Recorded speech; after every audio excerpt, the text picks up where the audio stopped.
এই যে মডেল প্রশ্নটা, নমুনা প্রশ্নটা, এটা মালদা রামকৃষ্ণ মিশন বিবেকানন্দ বিদ্যা মন্দিরের 2024 সালের নমুনা প্রশ্ন, পঞ্চম শ্রেণীর ভর্তি পরীক্ষার।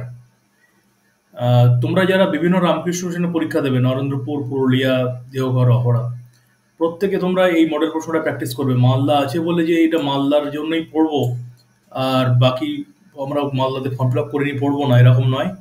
খুবই গুরুত্বপূর্ণ একটা মডেল প্রশ্ন, নমুনা প্রশ্ন, মালদা রামকৃষ্ণ মিশনের প্রশ্ন যদিও, কিন্তু এটা তোমরা বাড়িতে প্র্যাকটিস করবে। প্রশ্নটা দেখো কি রয়েছে। প্রথমে বাংলা প্রশ্ন, 15 নম্বরের একটা বোধ পরীক্ষণ দেওয়া আছে। শ্রীরামকৃষ্ণকে নিয়ে মথুরামোহন চলেছেন কাশী। মথুরামোহন রামকৃষ্ণদেবকে নিয়ে চলেছেন কাশীতে। কয়েকখানা রেলের কামরা রিজার্ভ করে পথে বৈদ্যনাথ দর্শনের জন্য দিন কয়েক তারা দেওঘরে ছিলেন। যে দেওঘরে তোমরা ফর্ম ফিল আপ করো, সে দেওঘরে ছিলেন। দেওঘরের কাছে একটি গ্রামের মানুষদের দুরবস্থা দেখে শ্রীরামকৃষ্ণ খুব বিচলিত হলেন। বিচলিত মানে হচ্ছে তিনি খুব উদ্ভ্রান্ত হলেন, তিনি খুব ডিস্টার্ব মাইন্ড হয়ে গেলেন আর কি। একটি গাছতলায় বসে পড়লেন তিনি। দেখলেন হতদরিদ্র মানুষ সব। ঠাকুরের চোখে জল এলো। ইশারায় কাছে ডাকলেন মথুরামোহনকে। রামকৃষ্ণ মথুরামোহনের হাত দুটি ধরলেন, বললেন, তুমি তো মার দেওয়ান মথুর, তুমি পারো না এদের এক মাথা করে তেল আর একখানা করে কাপড় দিতে, আর পেট ভরে একদিন খাইয়ে দিতে? মথুরামোহন বললেন, বাবা, তীর্থে অনেক খরচ হবে, তাছাড়া এত লোক এদের খাওয়াতে দাওয়াতে গেলে অনেক টাকা লাগবে, টাকার অনটন হয়ে যেতে পারে বাবা। রামকৃষ্ণ এক ঝটকায় মথুরামোহনের হাত ছেড়ে দিয়ে ছুটে চলে গেলেন সেই লোকগুলির দঙ্গলে বললেন, দূর তোর, আমি কাশী যাব না, আমি এদের কাছেই থাকবো। এখানে দেখো বলেছে কি, রামকৃষ্ণ এক ঝটকায় মথুরামোহনের হাত ছেড়ে দিয়ে ছুটে চলে গেলেন সেই লোকগুলোর দঙ্গলে বললেন। সেই লোকগুলোর দঙ্গলে মানে সেই লোকগুলো যেখানে বসে আছে তাদের ভিতরে গিয়ে দাঁড়ালেন আর বললেন, দূর তোর, আমি কাশী যাব না, আমি এদের কাছেই থাকবো। খুব সুন্দর একটা বোধ পরীক্ষণ। এই বোধ পরীক্ষণটা পরীক্ষা আসতে পারে খুব ভালো, এবং জিকেআইসি থেকেও তোমাদের এটা কাজে লাগবে অনেকটা। এখান থেকে প্রশ্ন আসছে, নিচের প্রশ্নগুলো উত্তর দাও। অনুচ্ছেদটি পড়ে 1 নম্বর করে 5টা প্রশ্ন। মথুরামোহন কে ছিলেন? মথুরামোহন কে ছিলেন ওর মধ্যেই পাচ্ছ। শ্রীরামকৃষ্ণের চোখে জল এসেছিল কেন? ওটাও পাবে এর মধ্যে। মথুরামোহনের হাত ধরে শ্রীরামকৃষ্ণ কি বলেছিলেন সেটাও পাবে। দূর, কাশী যাব না, আমি এদের কাছেই থাকবো। বক্তা কে? বক্তা কেন এই কথা বললেন? এটা তোমরা এখান থেকে সুন্দর করে লিখো, লেখা আছে। এত লোক, এদের খাওয়াতে দাওয়াতে অনেক অনেক টাকা লাগবে। এখানে বক্তার কোন মানসিকতার প্রকাশ পায়? খুব সুন্দর একটা প্রশ্ন, বুদ্ধির প্রশ্ন। এর উত্তরটা দেবে তোমরা কমেন্টস করে। এখানে বক্তার কোন মানসিকতা প্রকাশ পাচ্ছে? কোন মানসিকতা? ঠিক আছে, কোন হিংসা নাকি বা কোন মানসিকতা? একটা মানব দরদি, মানবতাবাদ, নাকি মানুষের প্রতি ভালোবাসা, মানব দরদি, না মানুষের মধ্যেই ঈশ্বর রয়েছে, ভগবান রয়েছে, মানুষই শিব, মানুষের মধ্যেই ভগবানের বাস, সেই ভাবটা, না কি আছে একটা? তোমরা এটা সুন্দর করে এই মানসিকতার প্রকাশটা সুন্দর করে লিখবে। একটা হিন্টস কিন্তু আমি দিলাম মোটামুটি। 2 নম্বর, নিচের প্রশ্নগুলোর উত্তর দাও। 1 দাগ, উদ্দেশ্য এবং বিধেয় কাকে বলে উদাহরণ সহ। ধ্বনি কাকে বলে উদাহরণ দেবে। প্রতিশব্দ বা সমার্থক শব্দ কাকে বলে 2টি করে উত্তর লিখবে। ফুল, ঠিক আছে, 2টি লিখবে। শুদ্ধ বানান লিখবে। শশীভূষণ, শশীভূষণ 2টো আছে, কোনটা শুদ্ধ বানান ঠিক করে লিখো। পুরস্কার এখানে আছে। তারপরে আছে ওষ্ঠবর্ণ কাকে বলে, ওষ্ঠবর্ণের উদাহরণ দেবে। সন্ধি বিচ্ছেদ করবে, ঠিক আছে। তীর্থদক আর অনুমত্তানুসারে, দুটো কিন্তু সন্ধি বিচ্ছেদ করে ঠিক করে। আর বাক্য রচনা করবে। আকাশ কুসুম, আলোর রেখা, আড়লন, আহ্বান। খুব সুন্দর কিন্তু প্রশ্নটা, ভালো করে উত্তর দিও। এবার আসছি অঙ্কের প্রশ্ন। খুবই গুরুত্বপূর্ণ একটা অঙ্কের প্রশ্ন। প্রথম প্রশ্ন যেটা রয়েছে, মানের ঊর্ধ্বক্রমে সাজাও। ঠিক আছে, 1-এর 2, 1-এর 5, 1-এর 4, 1-এর 3 রয়েছে, মানের ঊর্ধ্বক্রমে সাজাতে হবে। ঊর্ধ্বক্রম মানে কি? ছোট থেকে বড়।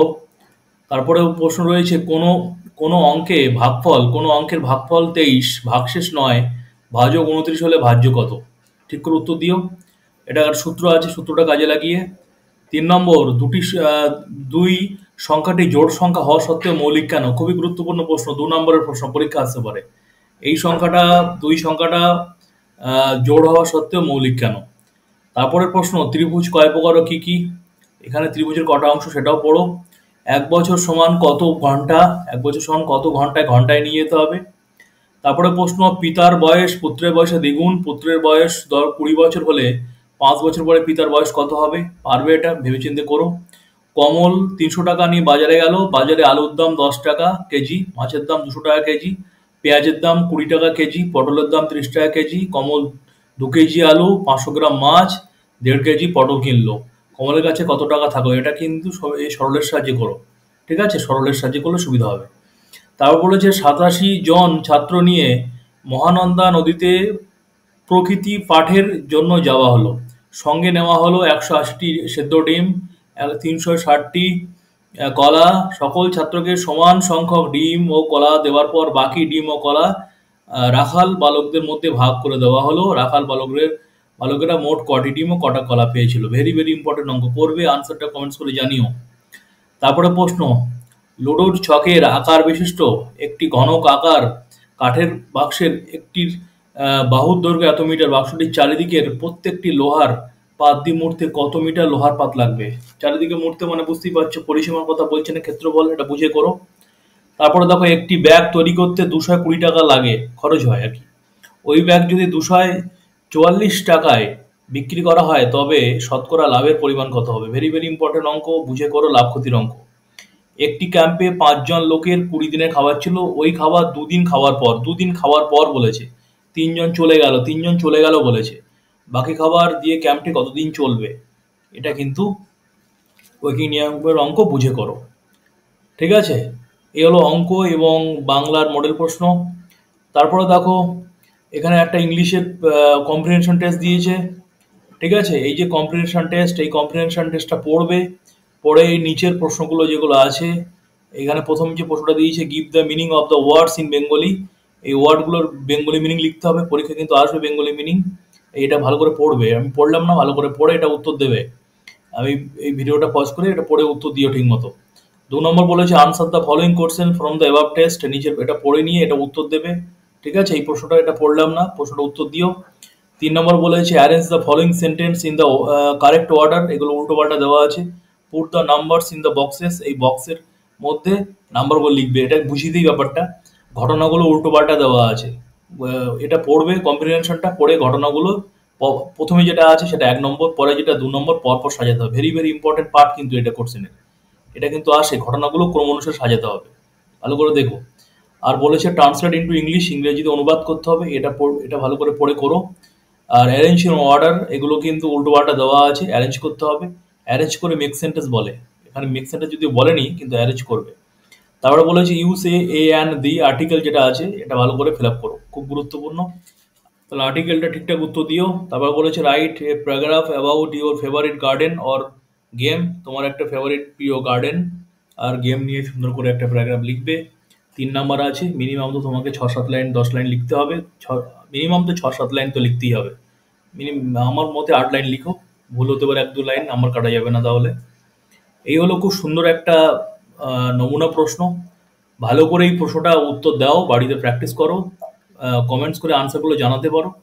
আর এরকম ধরনের নমুনা প্রশ্ন নরেন্দ্র জ্যোতি টিউটোরিয়ালে অনেক রয়েছে, সেগুলো নিয়মিত প্র্যাকটিস করো, দেখবে পরীক্ষা অনেক সুবিধা হবে। পরীক্ষার সময় আর ওই ঘাবড়ে যাওয়ার ব্যাপারটা থাকবে না, প্রশ্নের ধরনটা আগে থেকে জেনে গেলে পরীক্ষাটা ভালো হবে। ঠিক আছে, সবাই ভালো থেকো, সাবস্ক্রাইব করে নিও নরেন্দ্র জ্যোতি টিউটোরিয়াল, হোয়াটসঅ্যাপ চ্যানেল আর ফেসবুক পেজও সাবস্ক্রাইব করে রাখবে, নোটিফিকেশান, মডেল প্রশ্ন, স্যাম্পল প্রশ্ন এগুলো পেয়ে যাবে। সবাই ভালো থেকো, পরের ক্লাসে আবার দেখা হবে, টাটা।